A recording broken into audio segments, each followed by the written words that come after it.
if you have some old shells that you tried to fire and they just won't go off. Well, got a couple of them here. I've already done this one, so we'll set that aside. But this is an old Winchester.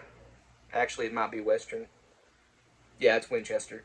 Super X, Super Speed. It's ounce and a quarter, if I remember right. We do have a breakdown video on these. Just search Winchester Super Speed, long range breakdown. You'll find it. These are actually pretty interesting. Also, they are done with fiber wads, not anything plastic in this.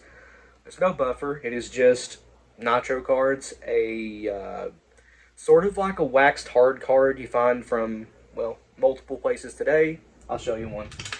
Just grab one out of here real quick. This is a 16 gauge waxed hard card. It's got something similar to that in it. But just a nice classic vintage shell. These are true vintage, being 1930s, I think these were. I can't remember. But they are cool. This is chilled number 6 shot, and as you can see, maybe, that is a 6C in there, which means chilled, which means pure lead. Non-hard lead shot, and this one did not go off. We tried it multiple times, so I'll show you how I take these older hulls and just let's see here, what's a good word to use? Recycle, I guess. I don't know. All we're doing really is just changing the primer out for a new one and switching the powder out. Because if the primer isn't working anymore, it's probably safe to say the powder is also no good. Just want to say thanks to Matt for giving us these. He was down, it's been a couple years now, and he's just a viewer, came to visit us, and he's kind of local. Shot some guns with us, had a good time. He gave us some really old vintage shells, so thanks to him for that. But jumping right into it, well, I use a really small flathead screwdriver, a pair of vice grips, channel locks, pliers, whatever you have that, you know, a similar tool to this will work, and a really long screw. It's really all you need. Of course, that goes without saying, to put this back together, you'll need a roll crimp tool. If you plan on re-rolling these, you could fold crimp them too, but since this has a roll, I'll be re-rolling it. And I recommend the Reloaders Network 4-pin. It is the best roll crimp tool on the market. But, yeah. Let's go ahead and get this underway. Now, what you could do is just go ahead and pry that crimp up, which is very easy. Since I have a press here, what I like to do is bring it over to my 16 gauge press because the center of it right here is too small for the 12 gauge re-priming punch to go into. So take it over to 16, give it a little bit of compression, and that will, if you can see it, give a little bit of extra space for that screwdriver to go into as to not damage the overshot card. The goal is to reuse everything in this aside from the powder and primer. And that's that. It is unrolled. That is how I do plastic shells too. When I do breakdown videos, I lift fold crimps up or unroll roll crimps. It's really just that easy. It does help if you have like a hair dryer or maybe a heat gun, just to give the plastic a little bit of temperatures to soften it, you know. Makes it a little bit easier to unroll like a slug or something that has a deeper roll. It makes it pretty easy. But you also need some sort of wad tamper or anything that's that shape. I put it down in there, give it a few spins just to finish opening up that hull mouth. This being a paper hull, they unroll a lot easier than plastic hulls do, and they kind of hold their shape. Now, all you really need to do is just dig out the overshot card, and to do that, wedge the screwdriver down the side of it and just work your way around the hull. Kind of hard to show that on camera, but that will break it loose, and now you can just pull it straight out, undamaged. We can reuse that, and the shot in here is just, once again, I'll dump it in my hand, chilled 6s, which is pure lead, non-magnum shot. It's weird that they call this a, where was it at? Yeah, yeah, long range load when they use chilled shot. Weird, but this shot is very oxidized. Maybe you can see that. I'll try to focus on it. It is oxidized. It's very gray, kind of dusty. Really, you shouldn't be handling this, but I wash my hands like 50 million times a day, so. And if I remember right, this was 1.25 ounces. I'll weigh that. Got my scale here. That actually is spot on. 1.25 ounces, 1.25. Pretty cool. And that is 6 shot. Yeah, it's just really oxidized and kind of gross, but it'll still drop a bird if need be. Or a squirrel. Anyway, this next part, take your wad tamper or a dowel, anything, the marker will work, and just kind of wiggle that around a little bit, get the hole a little bit bigger inside, and where's the screw go? There it is. Get your screw, try to get it as center as possible, and take your screwdriver and just run that all the way through until you feel it stop. And when you feel it stop, back the screw out a little bit, and then use pliers, channel locks, vice grips, whatever you have to pull it out. It will be tight and will be hard. You can't really pull it out by hand. But just keep it going. If this had a, not a fiber-based wad, then maybe the screw, you keep turning it, it would eventually pull the components out. But I have it stopped there. So back it out just a little bit. And grab it. And as you can see, well, maybe, the waxed hard card is, it's about 1/4 inch from the top of the hole. Just keep working it, it will come out. Be careful because the powder will fly out too if you kind of jerk it too hard. There it is. I didn't lose the powder. Now, screwdriver again. Break that powder up if it's, pucked in there, which it is. And I can tell this powder is no good. It's very, very clumpy. It has drawn moisture, so won't be able to reuse that. This powder, if I remember right, is green, and yeah, there it is. Greenish yellow, and it looks like basically dirt, so go ahead and get that out of there. Now what you want to do is shine a light down in it. Make sure all of the powder is out because you don't want to mix powder.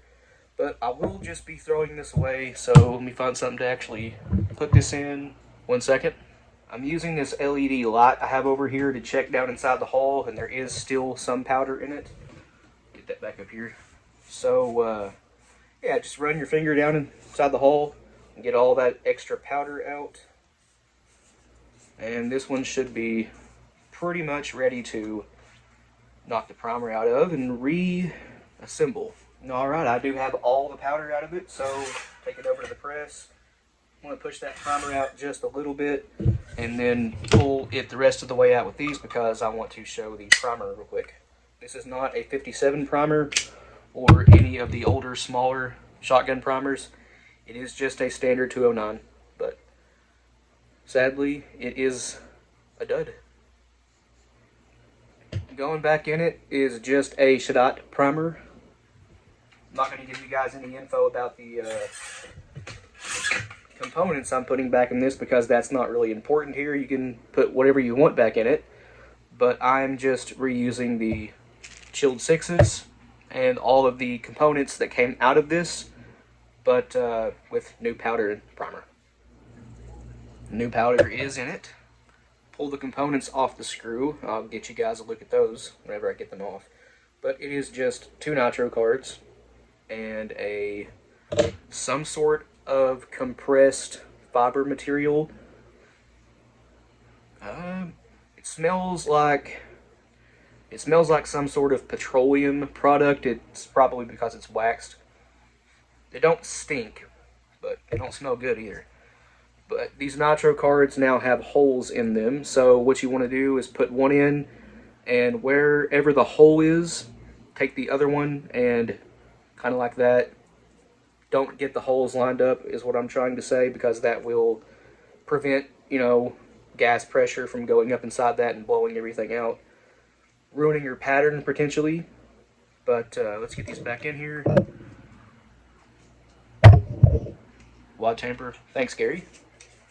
These are made by Gary Caskey. If you guys want any, he makes wad trimmers, wad slitters, hall trimmers, that kind of stuff. Facebook.com/Gary.D.Caskey. The hole on this one is on this side, so I'll take the nitro card and put the hole on the left side of the hull this time and get that seated. Now, this part is kind of tricky. These are, they're wider than the nitro cards are for some reason.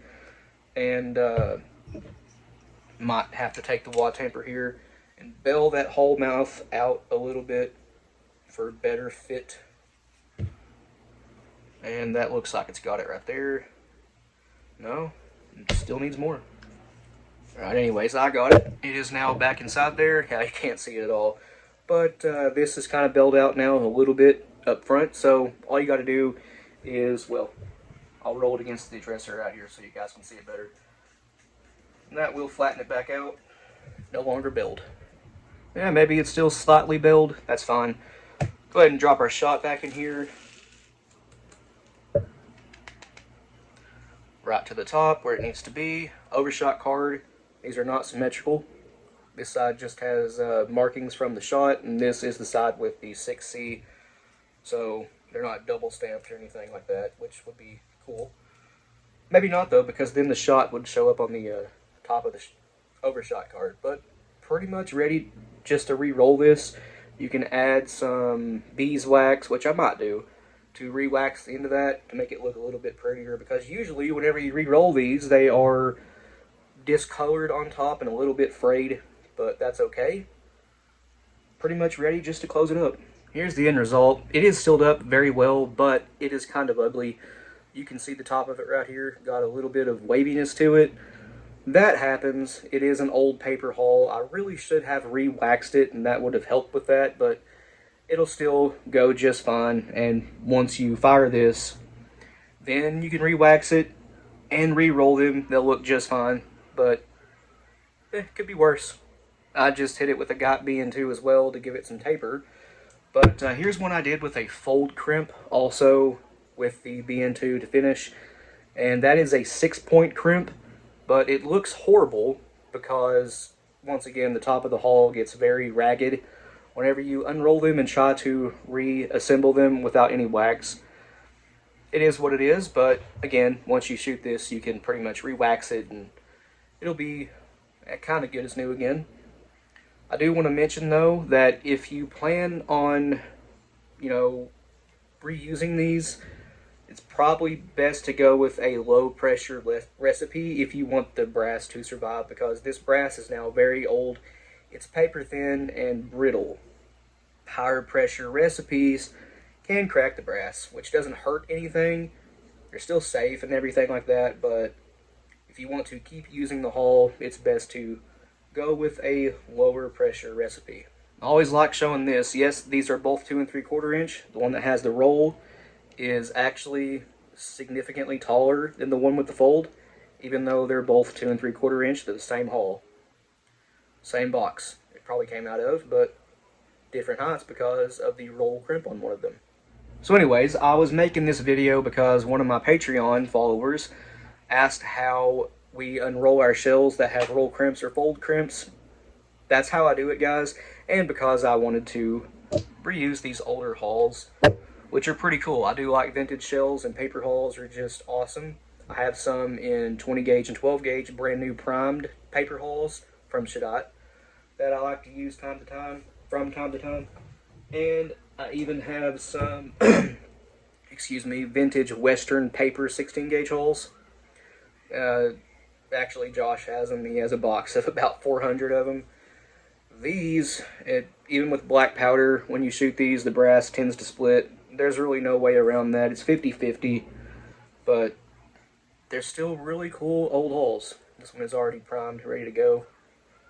I also have 2 boxes of Winchester Ranger 24 gauge, and we don't really shoot those or anything because one box is still sealed. They're kind of collectible these days, especially the odd gauges like that.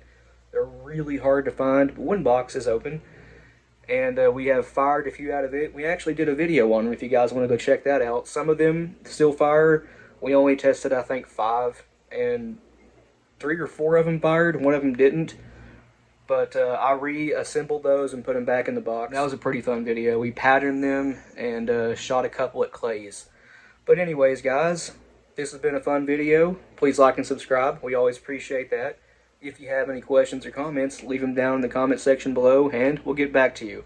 And if you want to, go check out our Patreon. A link to that will be in the description below, along with the link to our Instagram, Rumble, and merch store. But other than that, you guys take it easy. We'll see you in the next one.